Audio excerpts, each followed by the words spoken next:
Buenas noches a todos, a nombre de la Asociación Hispana de Profesionales de la Salud, incorporada en New York. Hoy miércoles, septiembre 24 del año 2025 en TVA, y tu voz, con nuestra invitada, la doctora Rosemary Durán Ubiera, con un PhD en inmunología. En breve ella estará hablando de cómo el abuso de sustancias se afecta el sistema inmunológico. Así que algunas generalidades para los que entran por primera vez, que siempre mencionamos. La asociación surgió hace 35 años. Aquí están nuestros principales fundadores, el doctor Guzmán, la doctora Frances Robles, el doctor Bautista, entre otros. Pero Te Veas y Tu Voz va para 6 años. Nos ayuda un grupo de colaboradores como el doctor William, la doctora Silveira Alcántara, la pediatra, Carmen, doctor Ruiz, la doctora Hermosén, que hoy está con nosotros desde la Universidad Católica Madre y Maestra, profesora en Santiago, y también Glenny Collado, entre otros. Y TV Así ya está con 17.100 suscriptores aproximadamente, y precisamente en los videos, este video de hoy, según dice la página, vamos a llegar con esta conferencia que se está grabando para el público en 2.000 videos, conferencia disponible con temas de medicina, psicología, inmunología, diferentes temas. Así que le agradecemos siempre el apoyo a nuestros invitados desde diferentes partes del mundo, incluyendo Alemania. Hace un tiempo tuvimos una invitada residente de psiquiatría en Alemania, precisamente la doctora Hermosé nos ayudó a invitarla. Y TVA, si usted puede suscribirse entrando a YouTube, haciendo un escáner o leyendo este código de barra. También hay un canal de audio que todas las conferencias se pasen en audio, que puede oírlas desde su carro o haciendo ejercicio, caminando o corriendo. Si usted es médico, enfermera, dentista, odontólogo, con planes de emigrar a Estados Unidos o está recién llegado aquí y no pertenece a alguna institución de profesionales, lo invitamos a hacerse miembro de esta institución con su copia de título, su aplicación que cuesta $100, una foto digital y $100 solamente por el año. Tiene una gran ventaja que es un costo, usted lo paga una vez al año y cada año renovarlo. No es como el colegio médico que se lo descuentan de su nómina cada mes, y muchas veces se siente menos, quizá es mejor. Así que pueden ser miembros todo este listado que está aquí, incluyendo veterinarios, porque los veterinarios no han tenido asociación y muchos médicos han trabajado en área de laboratorio de veterinaria en su proceso de pasar sus exámenes, y esa experiencia también la tenemos en estos 35 años. Nuestra invitada, no hay conflicto de intereses, ella es invitada nuestra. Esta conferencia es de tipo educacional, de crear conciencia y actualización. Así que le agradecemos que ella está con nosotros hoy.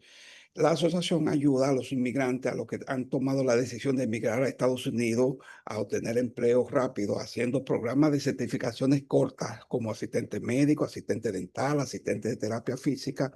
Usted se puede comunicar con nosotros o puede referirnos a alguien si necesita esta asesoría en lo que aprueba sus exámenes. Son certificaciones, no son licencias, pero es mejor que estar trabajando en una área que usted no se va a sentir cómodo, como factoría o en un taxi, que cuando esta asociación comenzó, esa era la alternativa que ofrecíamos, que entrar a un taxi. Ahora no, ahora usted puede trabajar en hospitales, en clínicas, en las cárceles, puede sacar sangre, puede trabajar en un nursing home, diferentes trabajos con estas certificaciones. Se hacen cortas, se hacen aceleradas, y usted ya va a obtener su certificado de una manera rápida.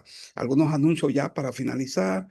Nuestro gran evento que lo vamos a tener en Punta Cana, en 24, el 25 al 26 de octubre. El simposio médico va a ser el sábado 25 de octubre, en este hotel que pertenece a la cadena de los Mario y a la AC, a la cadena de española, que se pasó la franquicia a Mario Hotel, y ahí vamos a estar con un simposio que está dedicado a la salud vascular, al turismo de salud y a las inversiones, donde van a estar invitados no solamente el área de la salud, sino también inversionistas para que usted conozca cuáles son los proyectos nuevos que hay en el área de Punta Cana, en el área de Samaná, en el área de Puerto Plata o Santiago, porque Santiago también está en un gran desarrollo, sobre todo con el crecimiento del aeropuerto Cibao, que ya es una realidad y ahora ya supimos que se va a ampliar, se va a remodelar, se va a ampliar y va a seguir creciendo. Algunos de los temas que por asunto de tiempo no vamos a detener, demencia, ACV, también incluimos la preparación del USMLE, la preparación del ENCLE. Esta asociación se caracteriza por eso, que sus eventos científicos a primera hora le enseñamos a los jóvenes, a los que han tomado la decisión de emigrar a Estados Unidos, cómo enfocar el examen del USMLE, cómo prepararse para la licencia de enfermería. Y es una oportunidad que vamos a tener ahí. Gracias a los coordinadores y al comité organizador, ya tenemos un auspicio, un aval para la Universidad UNIBE. También tenemos un aval de la Universidad Católica y nos ayudó la doctora Yocasta Hermosén, le agradecemos. Católica Madre Maestra, la Pontificia.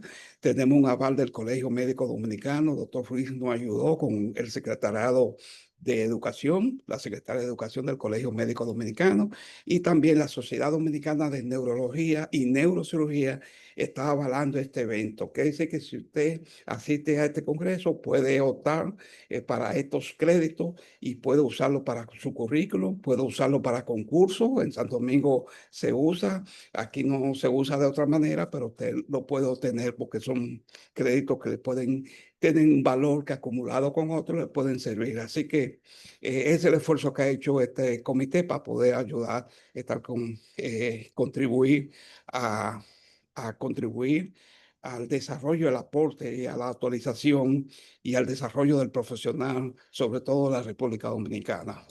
Así que finalizo mencionando, vamos a entregarle el premio al mérito, aquí al liderazgo y al servicio en la diáspora. Aquí están los nombres de los que van a ser reconocidos. La doctora Piña, con más de 23, 24 años dando servicio en nuestra asociación, y aquí y en Estados Unidos, igual que la Elba. Ahí está Yolani también, el doctor Albert Méndez, tiene un nombre científico, pero nosotros lo conocemos como Albert Méndez del Valle, que ya tiene muchos años viviendo en New York y también ahora en Massachusetts y apoyando la misión nuestra.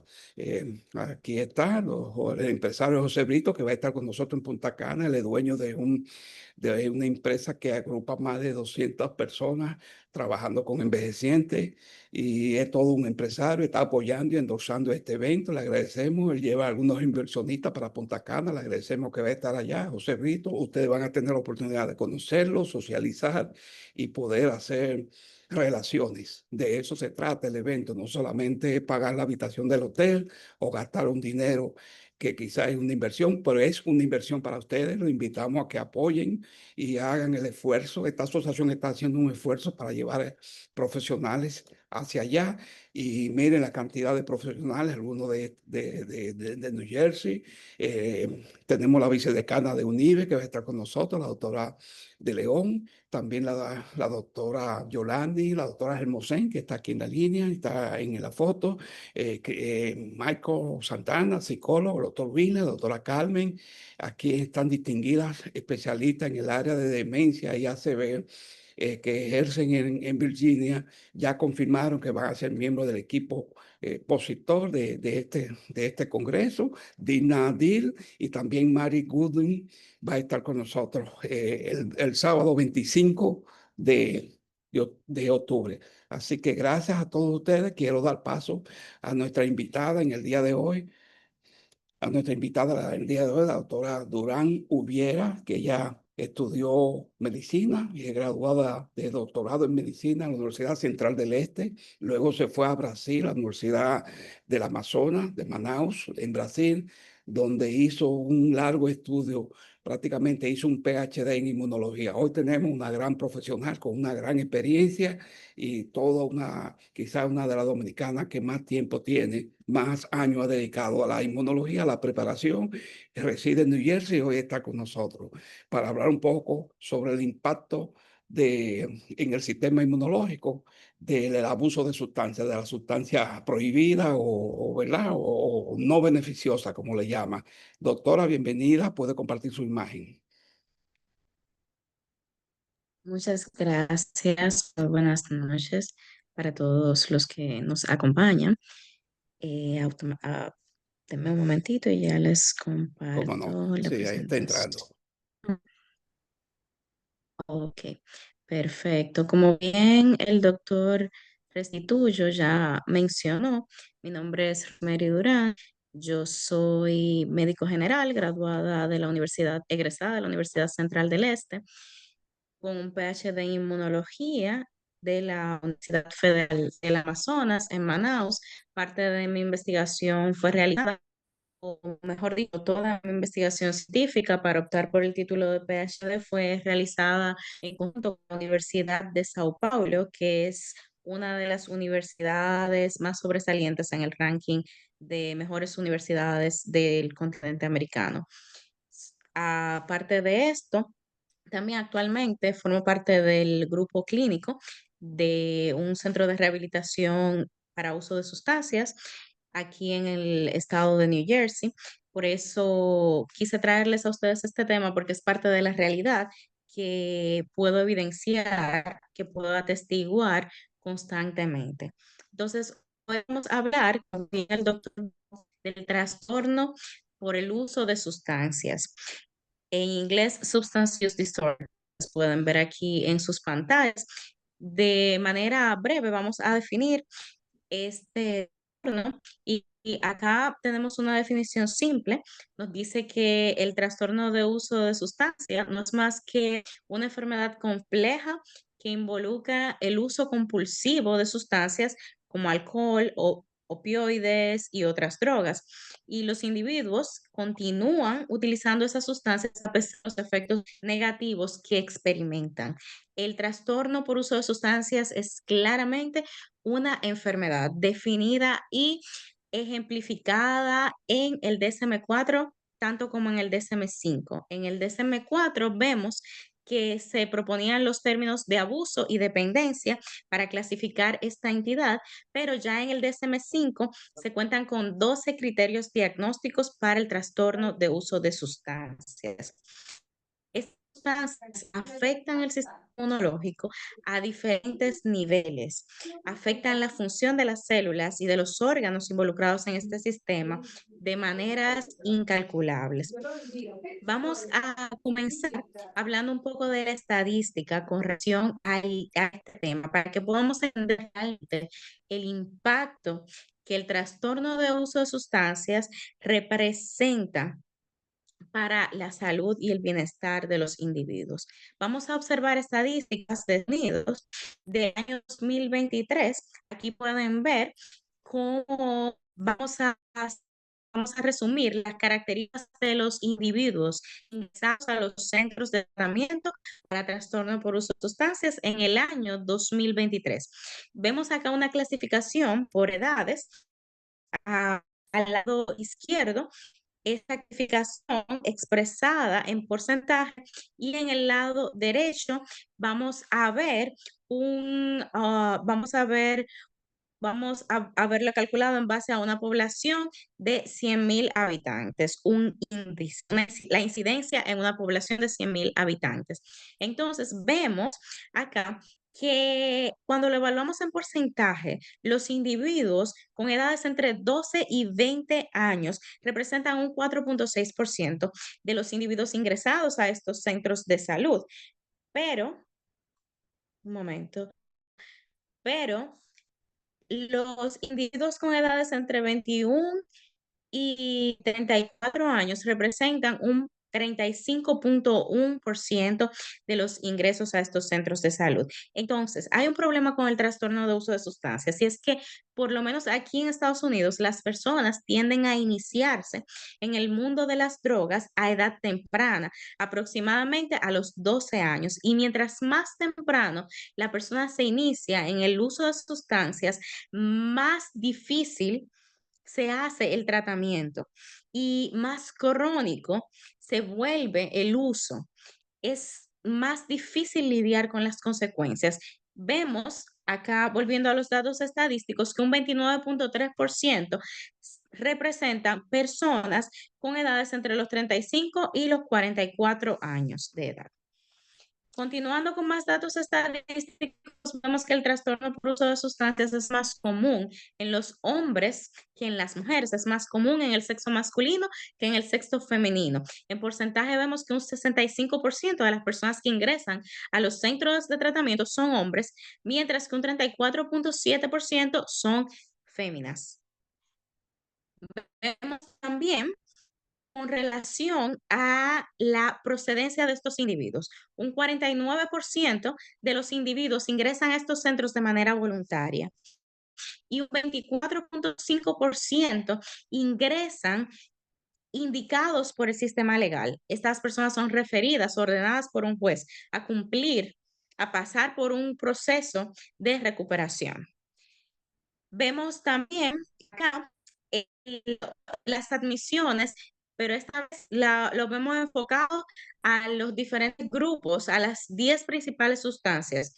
Y vemos que admisiones por alcohol a estos centros de tratamiento representan un 35.7%, mientras que las metanfetaminas representan un 14.2% de las admisiones. Y 13.3% son consumo de heroína. La marihuana, por ejemplo, representa un 9.3% de esas admisiones. Acá vamos a poder ver, ya dejando de lado el alcohol, si sacamos el alcohol de la ecuación, en el año 2023, un 83%, un 83.5% se, se le atribuyó al uso de marihuana en relación a otras sustancias.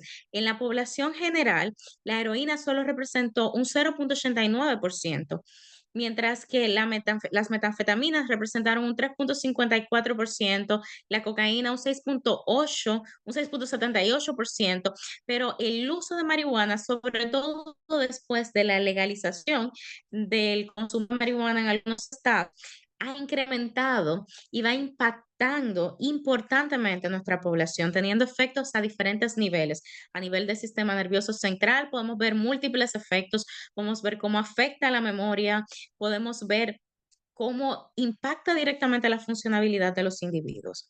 Entonces, vemos acá una clasificación que nos permite observar un enfoque más directo a esas edades en que se tiende a consumir, a iniciar con el uso de sustancias. Por ejemplo, en una población de 12 a 17 años, el porcentaje de uso de marihuana es un 11.2%, mientras que en adultos de 18 años en adelante representa un 22.9%. Los opioides representan un 2.2% en la población de 12 a 17 años y de 18 años en adelante un 3.2%. Vemos que esta tendencia que se presenta en edades tempranas se mantiene en la edad adulta, que aquellas drogas que representan un mayor porcentaje en esas edades tempranas, entre 12 y 17 años, persisten siendo las drogas más utilizadas en edades más adultas a partir de los 18 años. Y vemos aquí esta comparación simple y sencillamente para ver cómo la tendencia se mantiene a través del tiempo.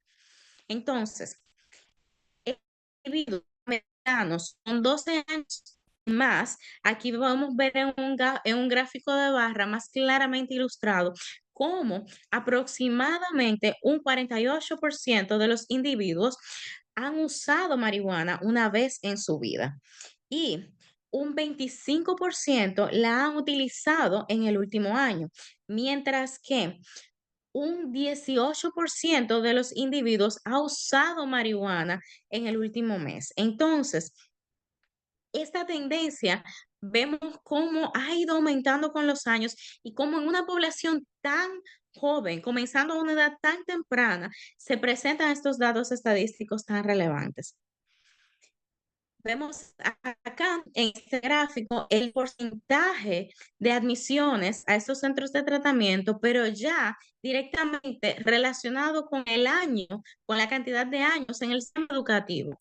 Vemos que un 50,8% de los individuos admitidos en estos centros de tratamiento tienen 12 años de educación o por lo menos han obtenido su GED, que sería el equivalente a ser bachilleres en República Dominicana. Tienen un diploma, tienen una equivalencia a un diploma de high school aquí en Estados Unidos.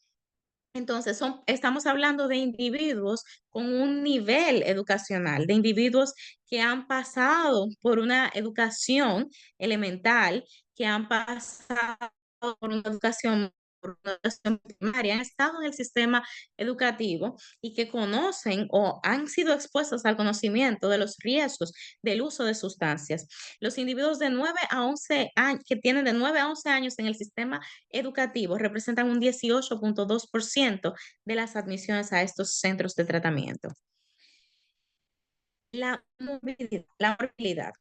Un 50,6% de las personas que son egresadas de estos centros de salud, que son dadas de alta, están consumiendo drogas en el momento del egreso y un 30,1% están abstinentes.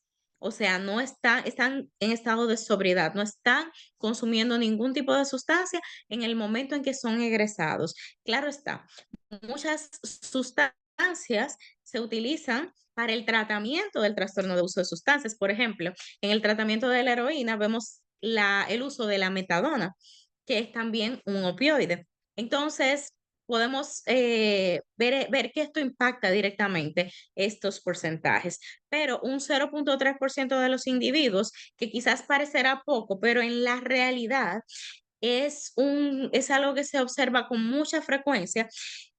Este porcentaje de individuos salen de los centros de salud ya como decesos. Entonces, de manera general, vemos que aproximadamente la mitad de las personas de 12 años en adelante han utilizado drogas una vez en su vida, representando un 51,2% de la población. 1,15 millones de individuos han muerto por sobredosis desde el año 1999 aquí en Estados Unidos. Y el presupuesto federal para el control de uso de sustancias, para el control de drogas en el año 2024 fue de 44,5 billones de dólares, evidenciando el impacto directo que el uso de sustancias tiene en la sociedad actual y cómo esto representa un problema de salud que altamente preocupa a las esferas, a todas las esferas de la sociedad afecta, pero preocupa directamente a aquellos involucrados en perpetuar y en mantener la salud de la población, aquellas autoridades en materia de salud. Entonces, el sistema inmunológico, para que ya vayamos entrando un poco en materia, el sistema inmunológico ha sido clásicamente definido como las defensas del cuerpo, un sistema de defensas en contra de las infecciones, nos protege en contra de las infecciones, pero en realidad, el sistema inmunológico es mucho más que esto. Es un sistema complejo que integra células, órganos y sustancias secretadas. Estas sustancias son citoquinas, inmunoglobulinas. Vemos que esta integración compleja participa en el mantenimiento de la homeostasis del cuerpo a diferentes niveles y participa también en procesos como la cicatrización de las heridas. El sistema inmunológico es afectado directamente por el uso de sustancias y el impacto que las sustancias tienen en el sistema inmunológico va a estar ligado directamente al tipo de sustancias que se vea involucrado. O sea, la heroína va a tener un impacto, la cocaína va a tener otro impacto, el alcohol va a tener un impacto diferente. Esas sustancias afectan de manera distinta el sistema inmunológico y llevan al desenvolvimiento de enfermedades oportunistas, disculpen. Entonces, vemos que En definición, las enfermedades oportunistas son infecciones que tienden a no ser nocivas de manera general, pero en individuos inmunocomprometidos pueden ser detrimentes. Ejemplos de estos son la tuberculosis, la salmonela, la Pneumocystis jirovecii, antes conocida como Pneumocystis carini, la candidiasis. Son infecciones que, como su nombre lo dice, son oportunistas. Aprovechan estados de inmunosupresión, aprovechan estados de comprometimiento para afectar, tomar ventaja de esa debilidad del sistema inmunológico para aparecer y afectar y tener un impacto significativo en la salud de los individuos.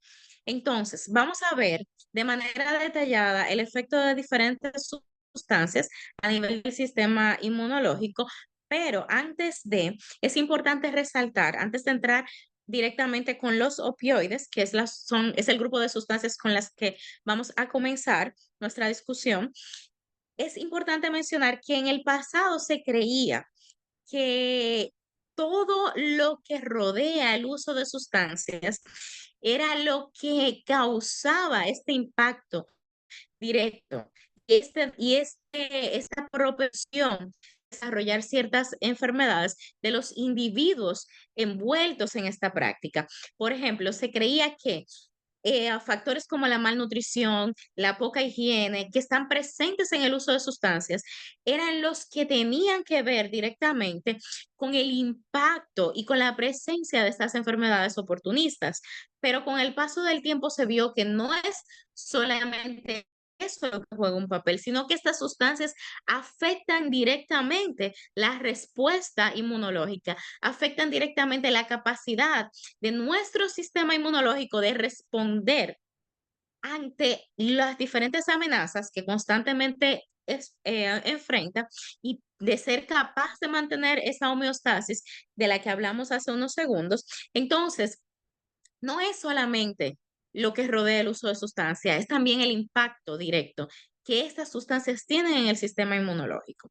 Entonces, comenzando con los opioides. Vemos que los opioides son una familia de drogas que son utilizadas en el tratamiento del dolor, interactúan directamente con los receptores opioides.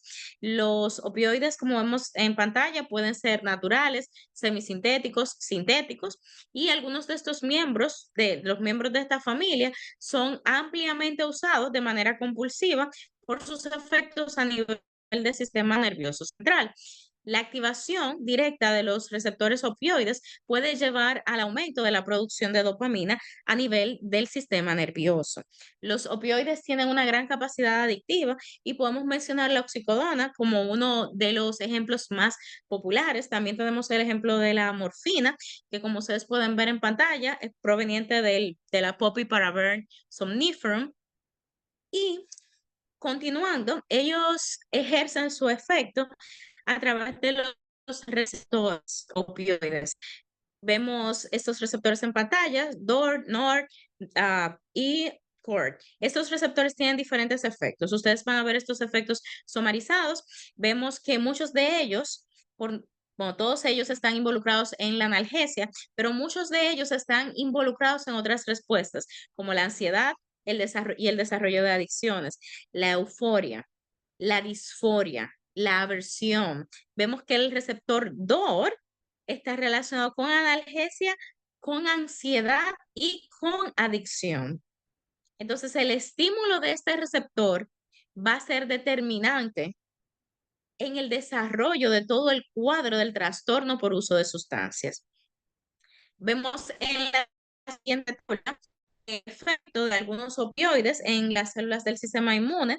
Esto nos va a permitir ver ya de manera detallada qué efectos tienen estas sustancias, qué efecto ellas ejercen en el sistema inmunológico. Vemos la morfina para comenzar y aquí podemos decir de manera resumida que uno de sus efectos es disminuir la capacidad fagocitaria de macrófagos, de células dendríticas, disminuir la actividad de células natural killer.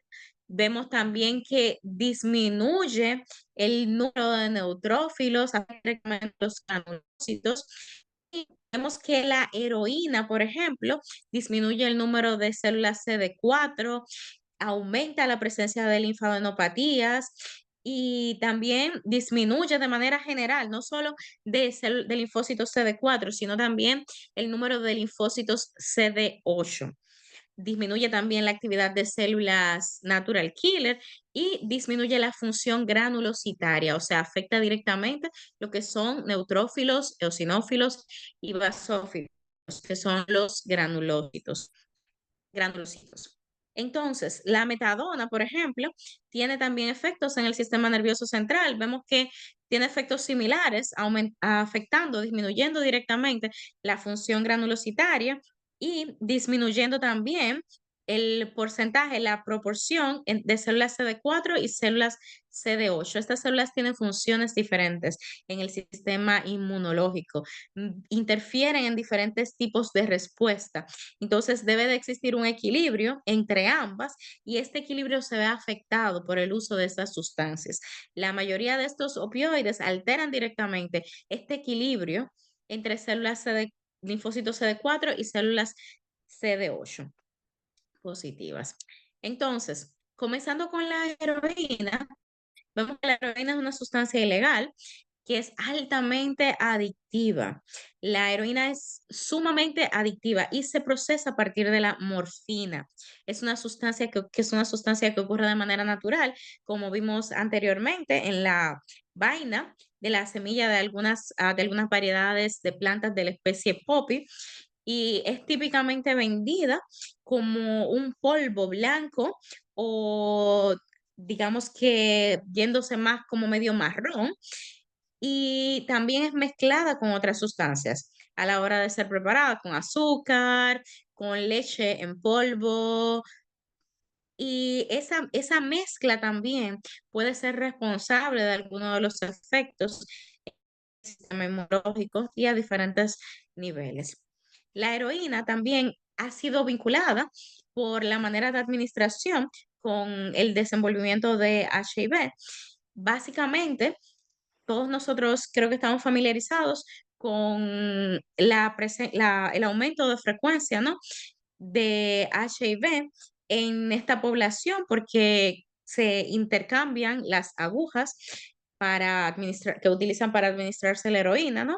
La vía de administración de la heroína es intravenosa, es la vía más común utilizada. Entonces, estos individuos que se involucran en esta práctica tienden a reunirse y compartir agujas. Al compartir agujas facilita la infección por HIV. Además del impacto que ya vimos que tiene la heroína, debilitando el sistema inmunológico, debilitando las células CD4, que son esenciales para combatir la infección, son esencialmente afectadas por el virus del HIV. Entonces vemos un impacto doble. Vemos ya el impacto de la sustancia y el impacto que ejerce el virus del HIV sobre el sistema inmunológico.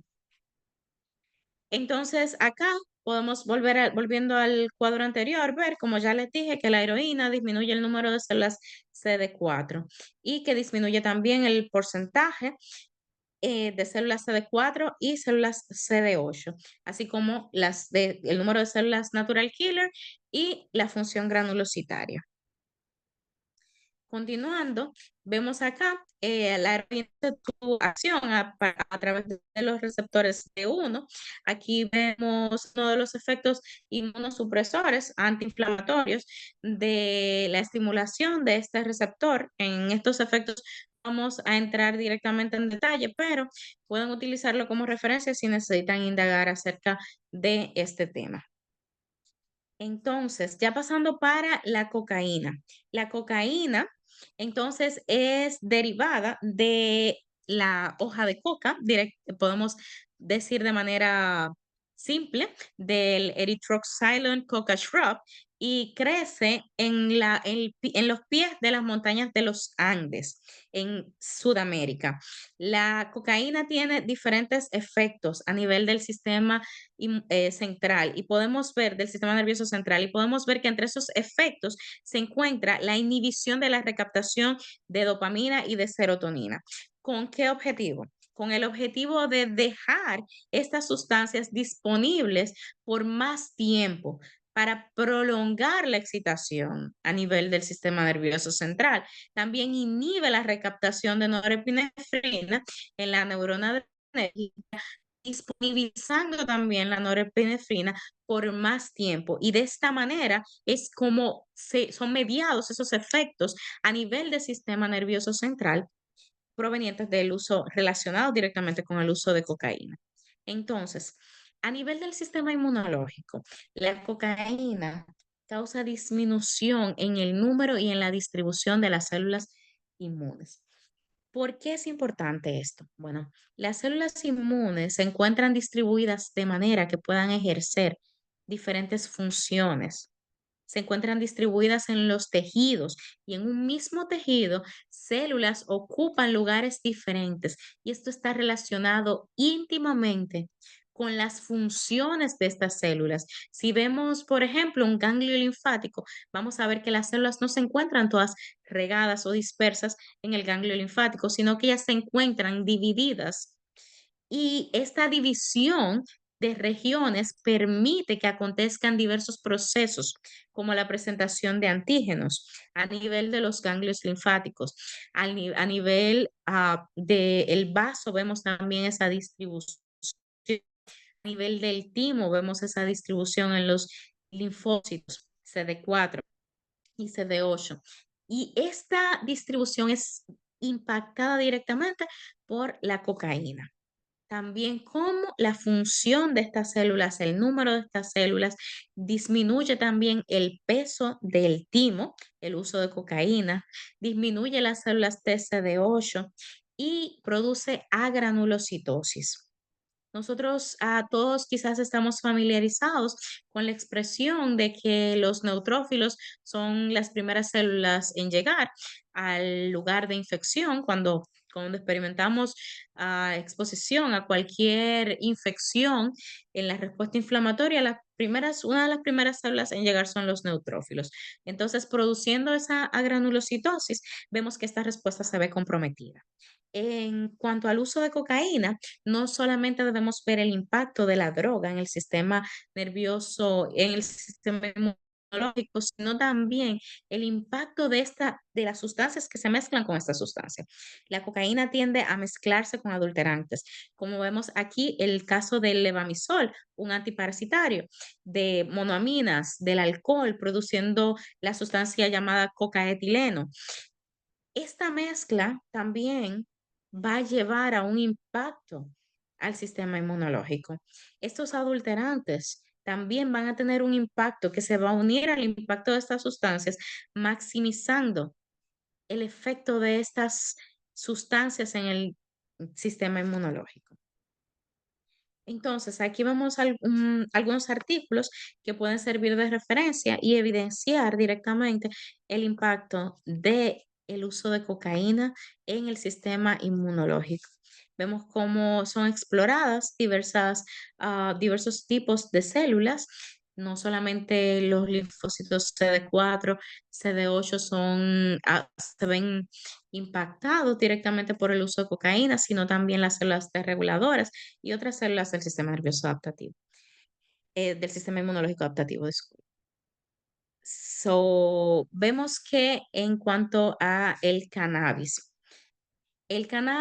representa la sustancia ilícita, ilícita en algunos lugares, ilícita en otros más utilizada y representa la sustancia que es mayormente utilizada por personas que inician el uso de sustancias, el uso de drogas. O sea, las personas que inician el uso de sustancias, una gran mayoría de ellas inician utilizando cannabis, utilizando marihuana mayormente, o pueden utilizar aditivos, pueden utilizar el cannabis en otras presentaciones, no solamente fumado, ¿no?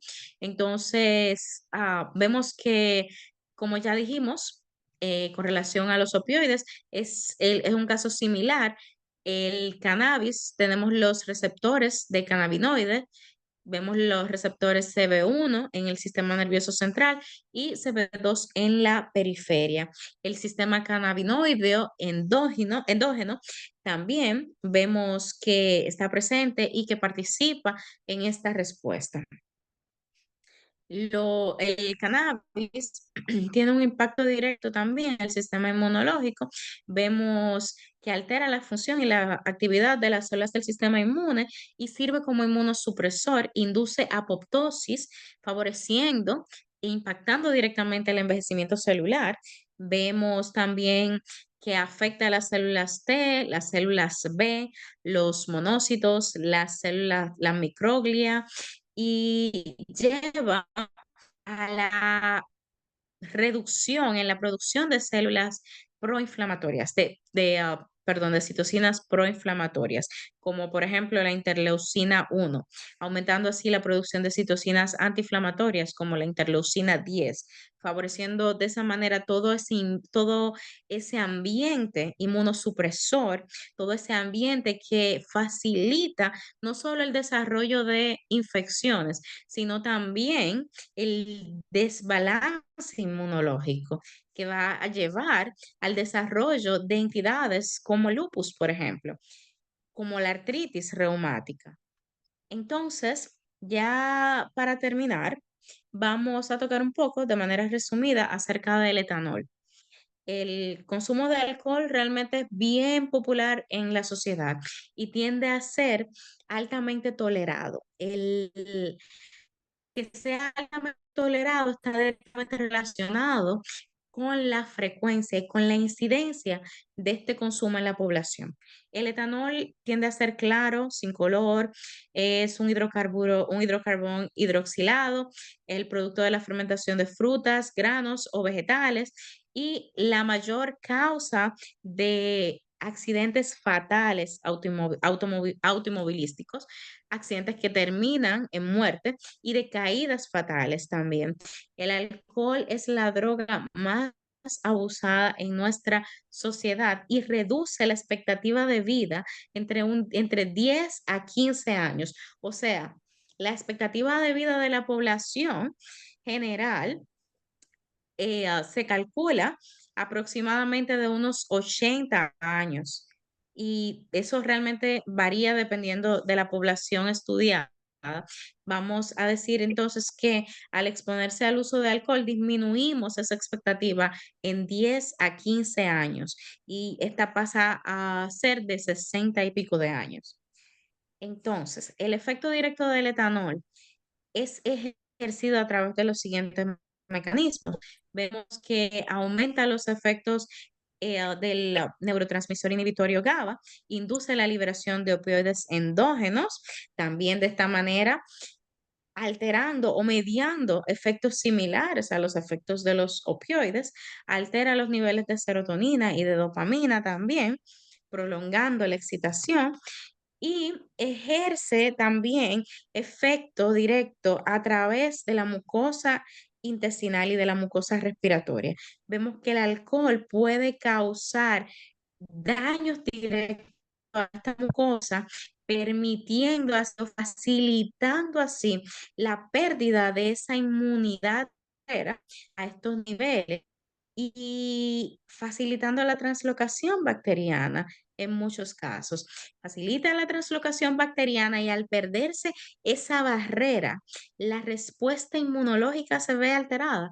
La defensa a estos niveles se ve total y completamente comprometida. Vemos que el consumo de alcohol también afecta directamente la capacidad fagocitaria de los monocitos y aumenta la expresión de moléculas como el CCR5, que es un receptor de quimoquinas presente en macrófagos.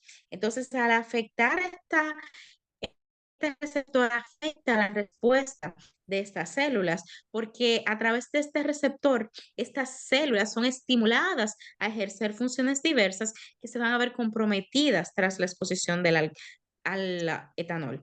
Aumenta también el número de células dendríticas, previniendo también de esa manera la generación de una respuesta robusta a diferentes virus, porque el papel de las células dendríticas es esencial en la respuesta inmunológica, porque estas células van a estar directamente presentando los antígenos a las células del sistema inmune adaptativo para mediar la respuesta, para estimular una respuesta y de esta respuesta generar una memoria inmunológica. Todo esto se va a ver comprometido tras la exposición a estas sustancias. También podemos ver que tiene, además de estos impactos, que ya mencionamos, impacta el balance de citocinas, o sea, aumenta la producción de citocinas proinflamatorias, disminuye, perdón, la producción de citocinas proinflamatorias, aumentando la producción de citocinas antiinflamatorias. Estas citocinas deben de ser producidas de manera balanceada para que se mantenga la homeostasis a nivel del sistema inmunológico. Pero el alcohol, cuando entra en el juego, cuando entra en el escenario, se encarga de alterar este balance, promoviendo un medio más proinflamatorio, un medio más liderado por citocinas como la interleucina 10, que tiene un papel antiinflamatorio, esencial y con un rol importante en el desarrollo de enfermedades autoinmunes y favoreciendo así el desarrollo de infecciones por enfermedades oportunistas. Entonces, hasta aquí ha llegado mi presentación en esta noche. Yo espero que haya sido de provecho. Espero que hayan conseguido entender un poco acerca de cómo el sistema inmunológico se ve afectado directamente por el uso de sustancias. Muchas gracias por su atención, muchas gracias al Muchas, doctor Restituyo y a la muchas sociedad gracias. por la invitación. Espero realmente que haya suplido Claro que sus sí, muchas expectativas. gracias. Sí, muy interesante. Muchas gracias a usted, profesora. Vamos a abrir el espacio para preguntas o comentarios y decirle muy brillante, pero usted no asustó mucho con el consumo de alcohol. Tenemos un miedo grande ahora con todo lo que ha dicho. Le está levantando la mano el doctor Albert en Boston. Adelante, Sí, bueno. adelante. Yo creo que esto es un gran compromiso que yo inicio esta noche con la doctora, porque precisamente estamos haciendo un estudio sobre el uso de sustancias psicoactivas en la población estudiantil. O sea, queremos hacer una propuesta. Ya, de hecho, la hemos hecho a través del ANFI, de que ya la prevención de sustancias psicoactivas debe de entrar a las escuelas como materia. ¿Por qué? Porque la falta de información oportuna, mire como usted dijo bien, a los 12 años es donde se inicia, usted tiene los estudios ahí, las estadísticas, a partir de los 12 años.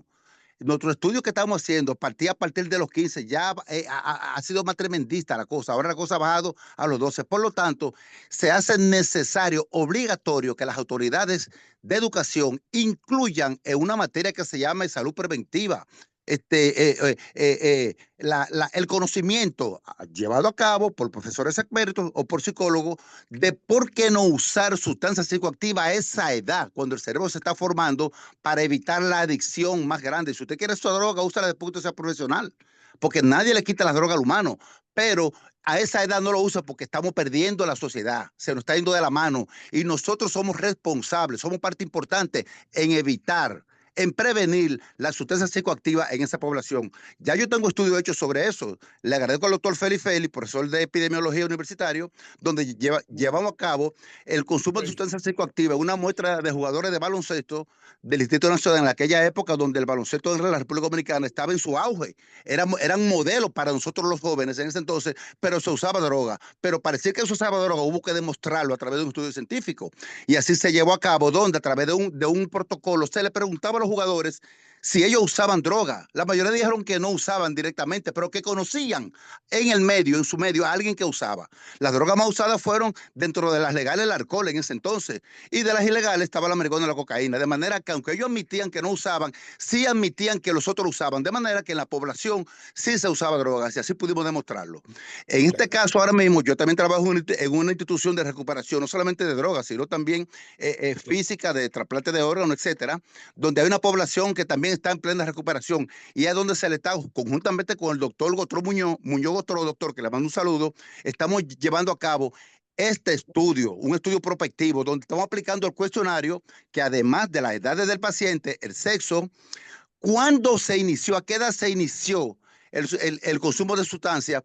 ¿Qué droga comenzó? Que se nos, ahora a través de esta información, pues se nos ocurrió meter el café, que aunque el café son drogas que son permitidas, son prohibidas, pero llevan al individuo como lo despierta, produce una acción psicoactiva en el cerebro que lo despierta, pues lo tuvimos que incluir donde la droga, el alcohol es permitida. La mayoría iniciaron con alcohol y continuaron luego con marihuana y con cocaína, y ahora está la fiebre del fentanilo que está acabando, que les tengo una pregunta a la doctora con relación a esto, con su estudio. Pues entonces, la mayoría de personas... doctor, si puede concretizar con la pregunta, porque hay más Sí, lo personas voy a hacer, levantando la pero mano. Sí, tengo que hacer porque ese sí, tema me interesa directamente. Ahora, si no muy puedo, bien. yo podría entonces buscar el teléfono de la doctora y hacerlo aparte con ella, porque ese tema yo lo voy a coger como referencia para nuestro estudio. Ok, Si hay más preguntas, entonces la hacen, luego yo continúo después. muy bien. O Doctor, continúo o... puede Sí, hacer su pregunta, doctor. déjeme ver, doctor, porque como que me perdí. Ah, ok. No, Quería pues entonces, en lo que usted organiza, No, yo lo tengo organizado, pero quería hacer un la, do- marco de referencia. Pero si hay más sí, personas que tengan preguntas, que la hagan, que la hagan. sí, Si la hay tiempo, doctora pues yo la hago. Yocasta Hermosen está levantando la mano también, si Porque la hagan, quiere. Sí, no hay adelante, problema. doctora. Yo contacto a la doctora luego. Sí, no hay problema. Bien, buenas noches, doctora Rosemary. Gracias por compartir sus conocimientos. Me gustaría Buenas saber, noches. relacionado a lo que es la recuperación o la rehabilitación de estas personas, eh, ¿qué tanto pueden estas personas alejarse o dejar ese vicio sin tener que usar tratamiento medicamentoso?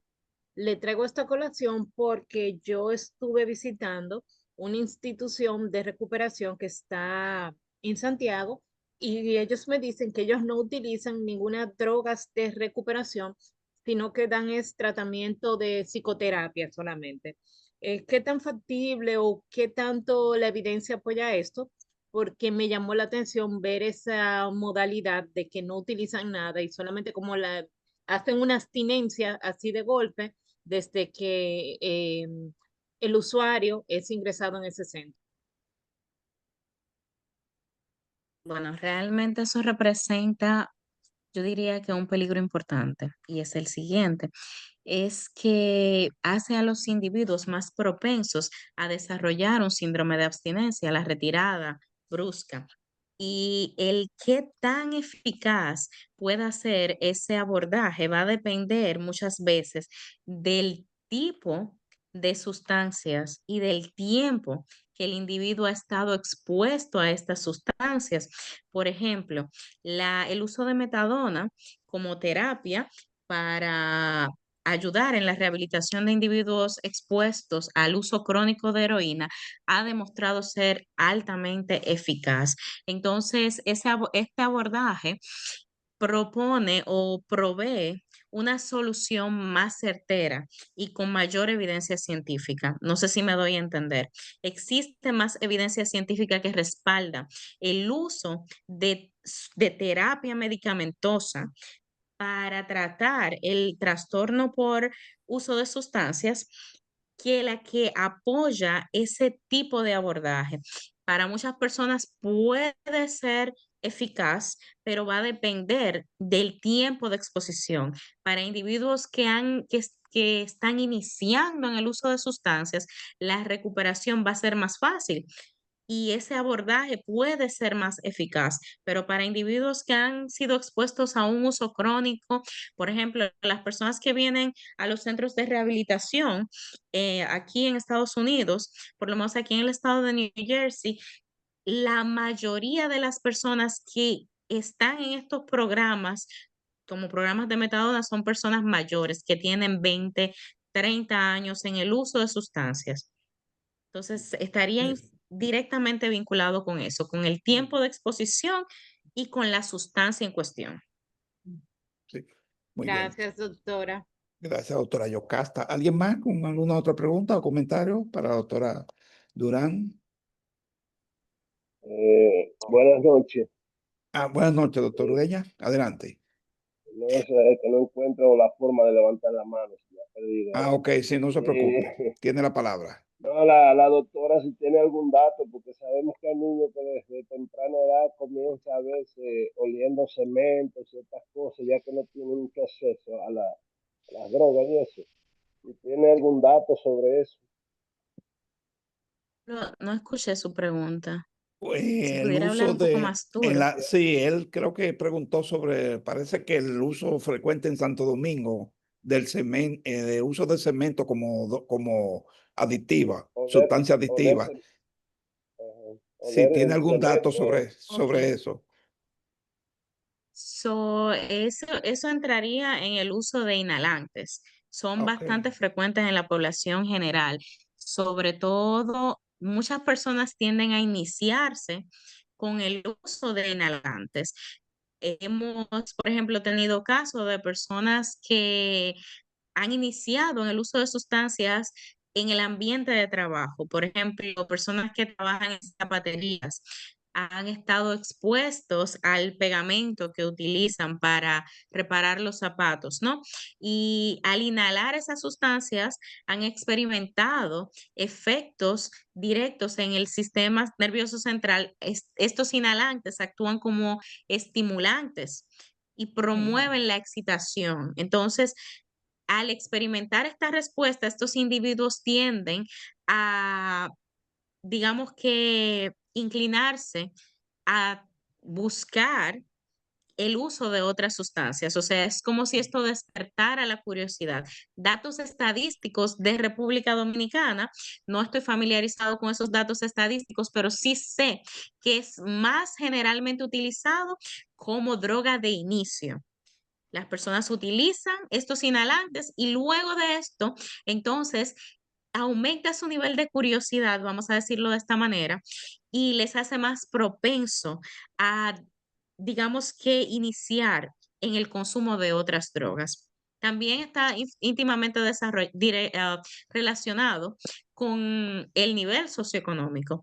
Muchas veces las personas quizás no tienen acceso por cuestiones hasta de economía a, a las drogas más comúnmente usadas como la cocaína, la marihuana, la heroína, y tienden a recurrir a estas sustancias para mitigar un poco ese deseo que ha surgido tras una exposición inicial, y también puede darse que individuos que estén involucrados en el uso de las sustancias ya mencionadas, o sea, un individuo que practique activamente el uso de cocaína, pasando por un periodo de abstinencia, recurra a estas sustancias, porque muchas veces los individuos en recuperación tienden a pasar del consumo de una sustancia al consumo de otra. Entonces, estos individuos pueden recurrir a estas sustancias para mitigar el efecto del síndrome de abstinencia. Bien. Ok, muchas gracias. Muy bien. Gracias, gracias a usted, doctor Ureña. ¿Alguien más? ¿Alguna otra pregunta o comentario para la doctora Durán?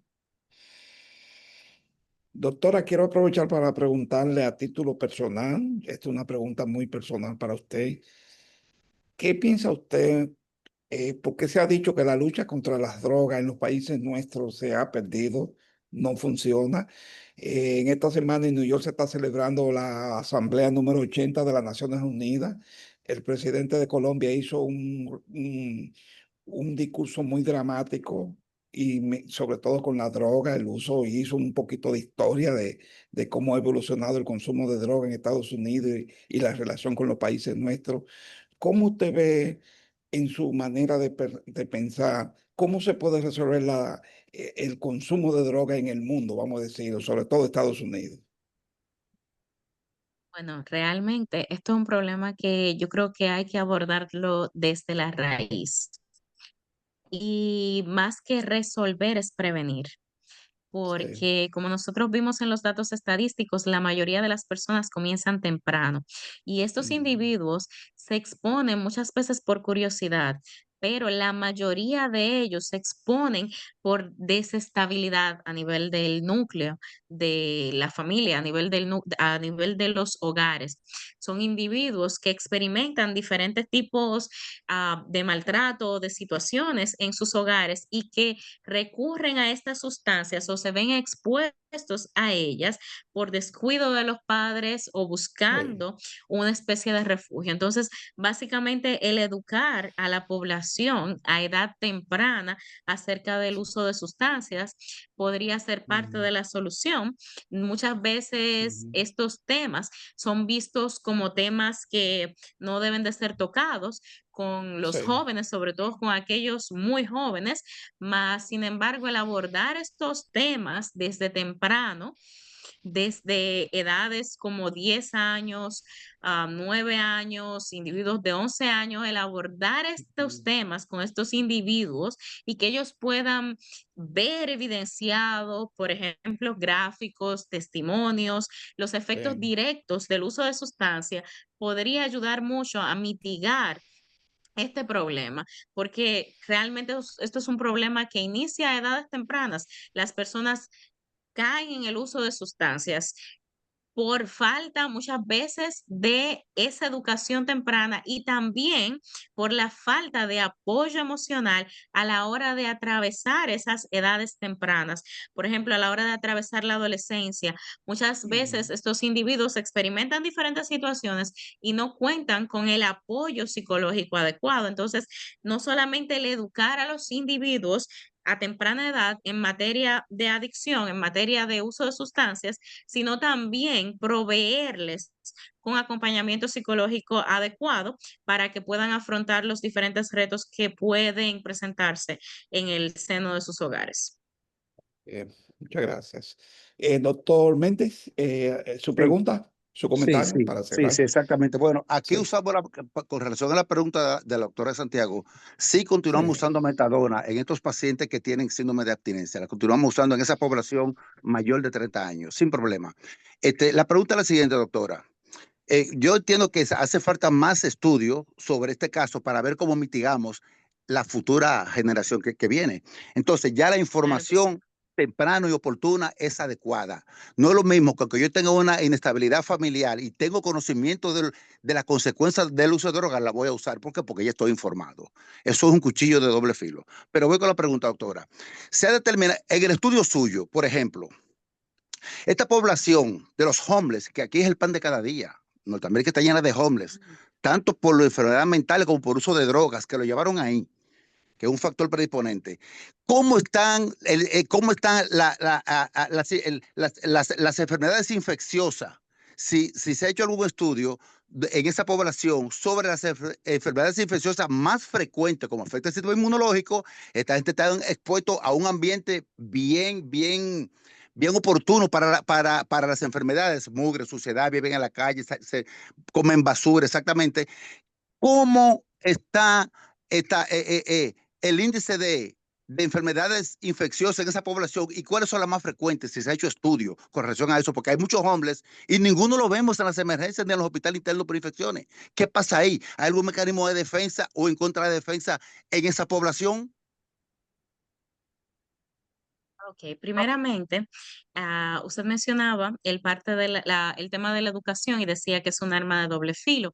Por eso, al responder la pregunta del doctor Restituyo, no se proponía solamente la educación, sino también el acompañamiento psicológico, porque estos individuos van a estar educados, pero van a experimentar aún así esas situaciones que ya mencionamos de manera general en el seno de sus hogares. Más sin embargo, si se cuenta con el acompañamiento psicológico adecuado, se les va a asesorar en la toma de decisiones adecuadas y se va a evitar o a mitigar un poco que estos individuos caigan en el uso de sustancias. Con Pero relación al desarrollo de yo me enfermedades refiero, perdone, oportunistas, yo me el refiero a la VIH información. representa, No, no, que yo digo sí, que yo me refiero a la educación oportuna, temprana, en su lenguaje, a la población que viene subiendo de 12 años, porque a esa edad entienden un ujú, lenguaje muy diferente al adulto. O sea, que de esa época se le inicie con la información de cuáles son las consecuencias que van a sí, pasar en caso de que usen drogas.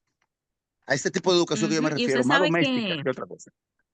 sí, usted sabe que para nosotros los seres humanos, el escuchar testimonios de otros individuos es bastante productivo. O sea, que en este proceso de educación, el que estos individuos tengan esa exposición a personas que hayan experimentado consecuencias, por ejemplo, que se les exponga a la experiencia de otros individuos, que individuos vayan a las escuelas o a los centros donde se Exacto, provee este tipo de educación y exacto. compartan su experiencia y compartan lo que han vivido en carne propia, ¿no?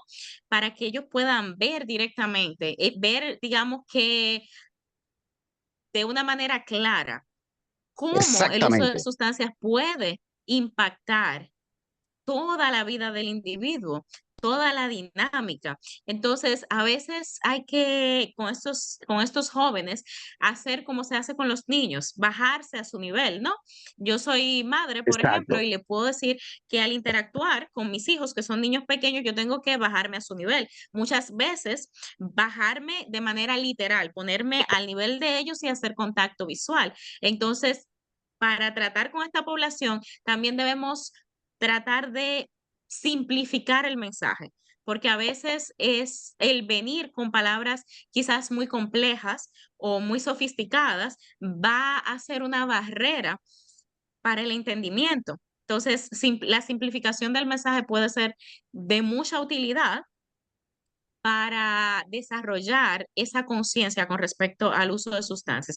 Entonces, miren, Correcto. el HIV, el HIV representa una de las infecciones más comunes en los usuarios de sustancias. Esto no es solamente ligado al hecho de que los individuos en uso, por ejemplo, de heroína, comparten agujas, ni solamente a todo el cuadro que rodea al individuo, sino también a ese efecto directo en el sistema inmunológico. Nosotros como médicos sabemos que se toma como referencia las células CD4, que no son más que los linfocitos T helpers, los linfocitos T ayudantes, por Sí, decirlo así en español. claro.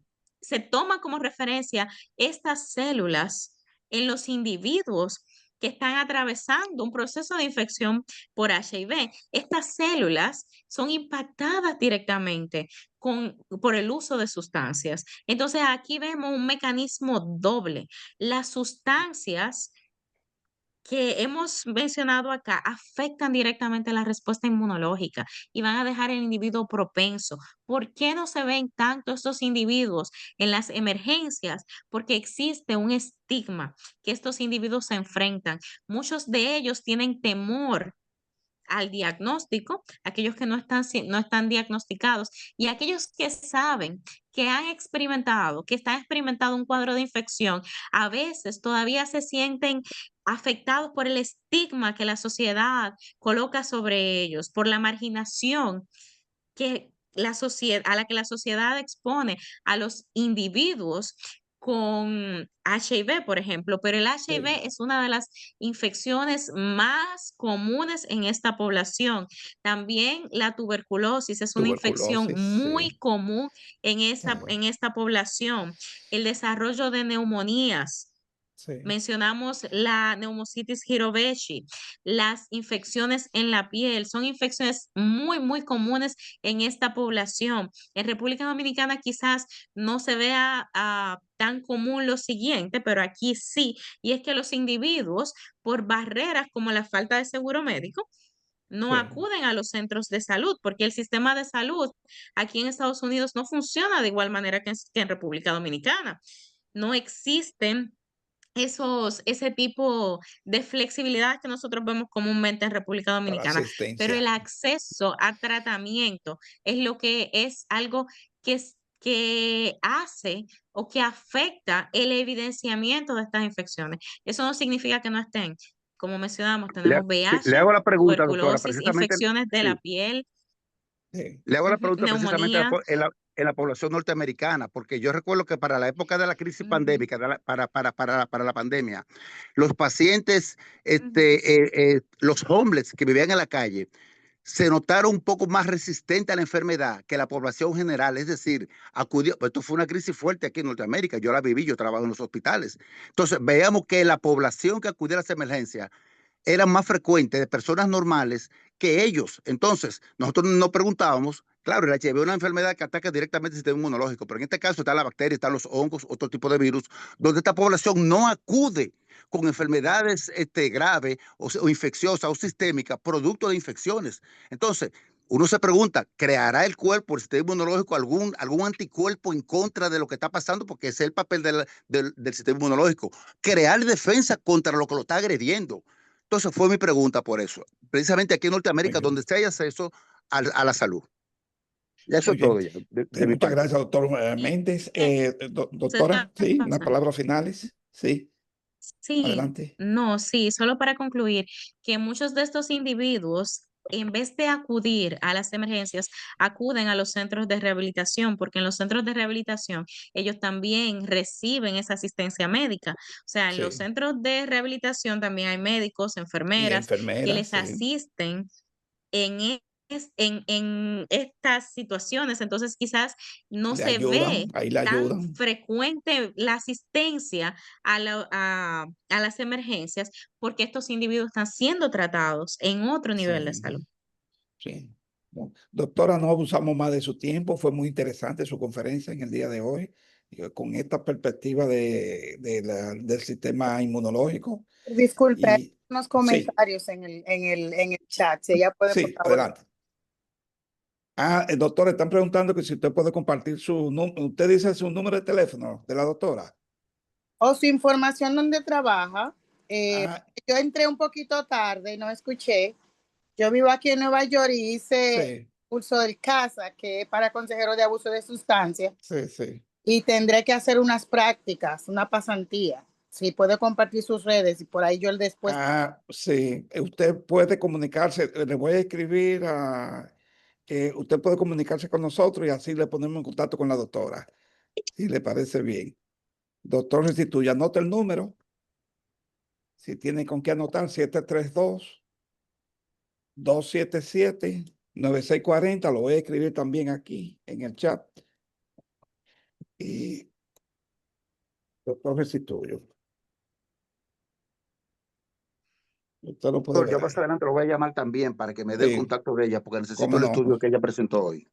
Doctora, muchas gracias por su tiempo y por su dedicación en el día de hoy. A la orden. Y esperamos poder tenerla de nuevo con otro enfoque, ya con todos los temas que de aquí se deducen muchas presentaciones.